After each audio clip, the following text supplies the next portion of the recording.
చచ్చిపోయినాడు మచ్చా. చచ్చిపోయినాడు. సరే మచ్చా, సవాన్ని ఎత్తుకొని పూడ్చాలి.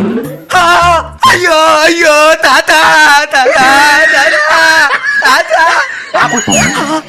బతుకుండేటప్పుడు ఇక్కడ కూడి పెట్టలేదు, ఇప్పుడే దొల్దలేడుతున్నావా? అందరు చూస్తున్నారనే. మచ్చా, మీ తాత చేతికి బంగారం ఉంగరం ఉన్నది. మా తాతకి ఆ ఉంగరం అంటే చాలా ఇష్టం, అందుకే వదిలేసిన.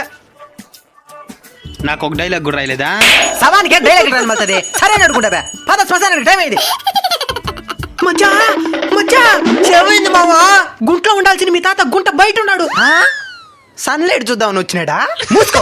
ఎవరో బంగారం కోసం బయటికి అడిగే ఉంగరం తీసుకుని వదిలేస్తున్నారు. మీరు కూడా బంగారాన్ని వదిలేయద్దండి. మీరు ప్రేమతో వదిలేసిన దాని మీద చాలా మంది ఎదవులు కన్నేస్తుంటారు, ఎంతటికైనా తెగిస్తారు.